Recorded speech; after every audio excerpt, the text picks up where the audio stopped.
장자 소요유에 이런 문장이 있어요. 들로 소풍을 떠나는 사람은 새끼를 먹고 돌아와도 여전히 배가 부르지. 백리길을 떠나는 사람은 밤새워 곡식을 찧어야 해. 천리길을 가는 사람은 어떨까? 석 달간 양식을 모아야 하지. 어, 요즘에 여러 생각들이 들고 있습니다. 아마 그런 부분을 많이 공유하지 않으실까 싶은데요. 왜냐하면 어느 순간부턴가 막 세상이 멈추었다는 느낌이 들 때가 있어요. 그리고 하늘길도 멈췄고 예전보다 이제 지금은 좀 나아졌는데 그래도 여전히 막 자유롭게 돌아다니진 못하죠. 저는 개인적으로 여행을 되게 좋아하고 매년 이제 이쪽을 공부하다 보니까 중국 여행을 자주 했었는데 요즘 여행을 못 가고 되게 답답합니다.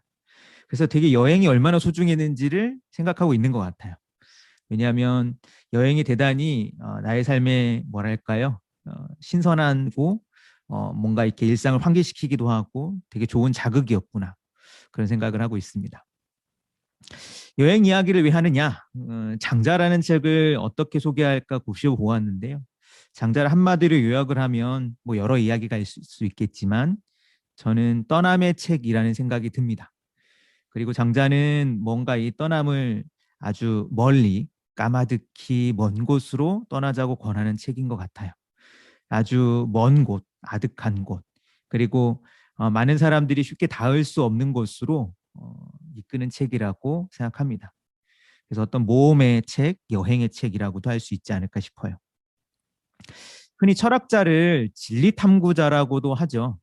진리라고 하는 것은 참된 것, 불변의 것, 완벽한 것을 의미하는데 이것을 찾는 것이 뭐 철학자의 의무로 이야기를 합니다. 그러나 좀 이 서양 철학자들, 이 진리 탐구자의 모습과는 다르게 중국 철학자들은 도에 관심이 있었다고 할 수 있어요. 이 도는 진리랑 조금은 다른 것 같습니다. 어떻게 다르냐에 대해서 이야기하면 아주 길게 이야기할 테지만 장자의 말을 빌리며 이렇습니다. 장자가 제물론이라는 편에 이렇게 이야기하죠. 도, 행지, 이성. 도라고 하는 것은 다녀서 만들어지는 것이다. 도를 길이라고도 우리가 풀죠. 음, 적절한 해석인 것 같습니다. 장자에게 도란 말 그대로 길이죠. 어느 한 곳에 머물러 있으면 발견되지 않는 그런 거겠죠. 진리를 탐구한다면 방 안에 앉아가지고 가만히 앉아가지고 탐구할 수 있을지 모르겠지만 길은 가만히 앉아서는 찾을 수 없는 거겠죠. 길은 떠나봐야 아는 것이고 그리고 어쩌면 길이라고 하는 것은 어디론가 떠나고자 하는 사람에게 대단히 소중한 거라고 할 수 있습니다. 길이라고 했지만 저는 이 장자가 앞으로 우리에게 보여줄 길이 지도에 그려진 어떤 그런 길과는 같지 않다고 생각해요. 어디서부터 어디까지 가는 그래서 뚜렷한 출발점과 목적점을 이야기할 수 있는 그런 길은 아닌 것 같습니다. 장자를 읽다 보면 이제 그리고 이제 아마도 장자를 읽으신 분도 계실 거고 오늘 이 강의를 통해서 그리고 앞으로 장자에 관심이 있으시고 장자를 읽으실 분도 계실 텐데 읽다 보면 장자가 우리를 대단히 넓고 확 트인 공간에 내려놓는다는 느낌이 들어요. 그리고 그 속에서 또 멋대로 마음대로 걸어가 봐라라고 이야기하는 것 같기도 합니다. 왜 이런 말씀을 드리냐면 장자가 아주 해석이 분분한 책이기 때문에 그렇습니다. 장자 읽기에 관심이 있으시다면 도서관에서 여러 장자 번역들이 있을 겁니다. 도서관마다. 그러면 이 도서관에 있는 장자 번역들을 다 꼽아서 보면 저마다 번역이 너무 달라요. 왜 그럴까? 그거는 그만큼 해석이 다양한 거죠. 그 이유는 오랫동안 경전으로 숭상받지 못했던 까닭이 아닌가 싶습니다. 물론 장자는 매우 중요한 책으로 많은 사람들이 숭상했죠. 그러나 장자라는 책의 특성상 그리고 어떤 철학사적 맥락에서 보면 장자는 늘 주류 학술과는 떨어져 있었습니다. 장자라는 책을 펼쳐보면 실제로 그게 고개를 끄덕이게 되는 것이 뭔가 체계성과는 좀 거리가 멀기 때문에 그런 게 아닌가 싶어요. 그래서 장자는 오늘날 이제 표현을 빌리면 아주 열려있는 텍스트라고 할 수 있고요. 그런 면에서 뭔가 용기 있게 들어가 볼 만한 책이기도 합니다. 들어가 보면 좀 당혹스럽기도 해요. 왜냐하면 이게 이제 오랫동안 경전처럼 해석이 잘 되어 있으면 어떤 특정한 해석을 쭉 쫓아가면 될 거고, 그런 해석을 따라서 우리가 그게 맞는 얘기야 틀린 얘기야 곰곰이 곱씹어 보면 될 텐데, 장자 텍스트 자체가 좀 곤혹스럽습니다. 왜냐하면 내용 자체가 약간 산만하고요.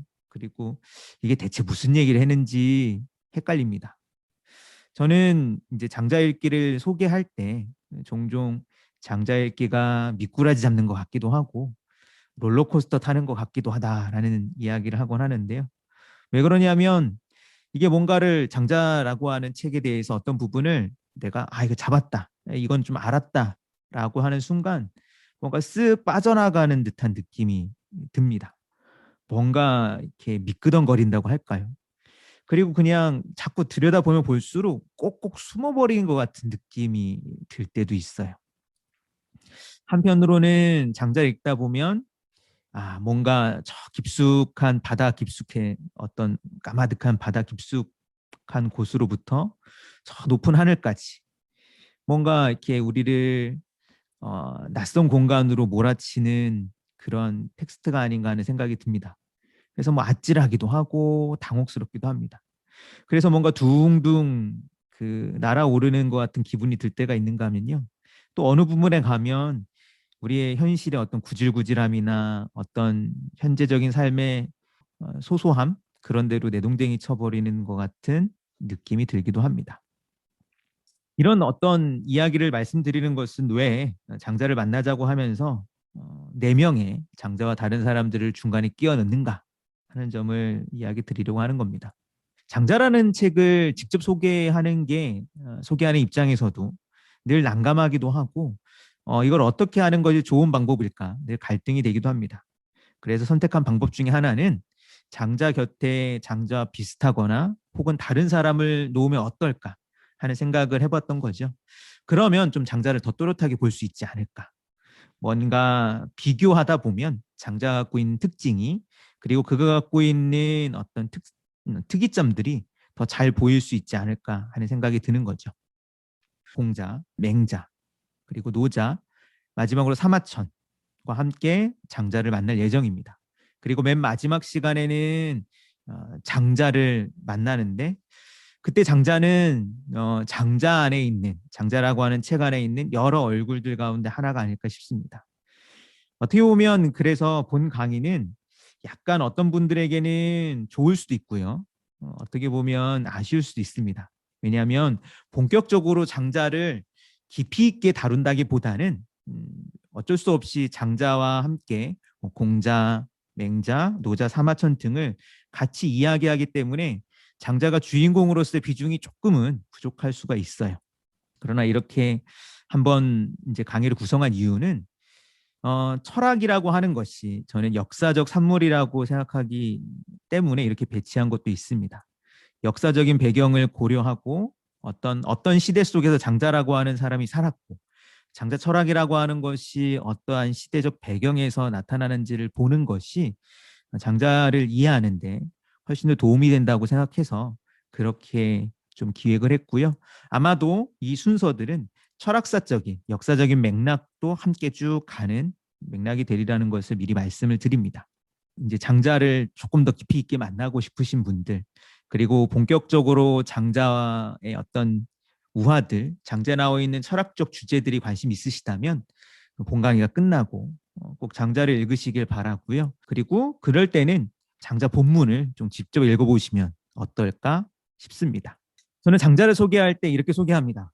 유랑하는 사상가, 허풍선이 이야기꾼, 혼돈의 철학자, 냉소적 현실주의자.